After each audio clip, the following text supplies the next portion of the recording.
Hi guys, this is day 3 of doing the One Punch Man workout.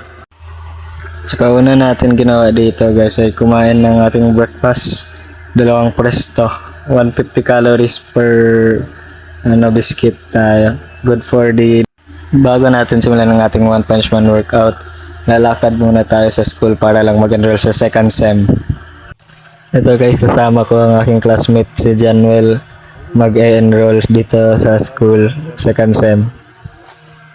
Dito guys, palakad na kami pauwi ni Janwell after namin makuha yung aming form of enrollment para sa second semester of the school year namin. Hey guys, kuha kami ngayon ng picture para sa enrollment. Tsaka mamaya isang full workout jogging tayo sa kwarto. Guys, natutulog muna tayo panandalian dahil pagod tayo kanina sa school sa pag-enroll. Mga isang oras lang tsaka pagpapatuloy natin yung One Punch Man workout. Hi guys, kakagising yung natin. Late na tayo nakagising, mga 5 o'clock na ngayon. Tsaka ewan ko kung ka-jogging ako ngayon.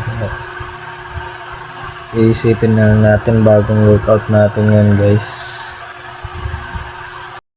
Ngayong oras guys, 5:22 hapon na ngayon.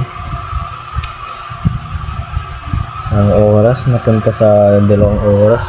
Sayang ko. Pagod kasi tayo, kaka-enroll kanina.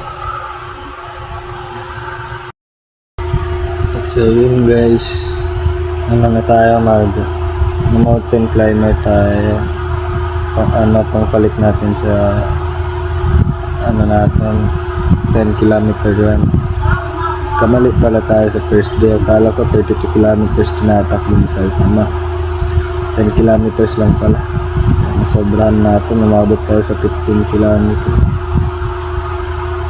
Yung gagawin natin is tignan natin ilang sets at seconds ng mountain climb ang kailangan natin doon para pangpalit sa 10 kilometer run ni Saitama.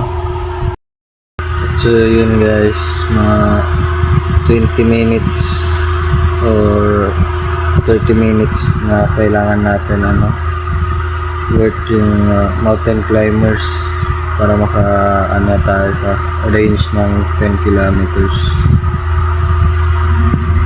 Ito papakita ko sa inyo. Kitang-kita natin 1,200 to 1,800 seconds. Kapag gagawin natin 30 seconds per set, nakakaabot tayo mga 40 to 60 sets tayo guys.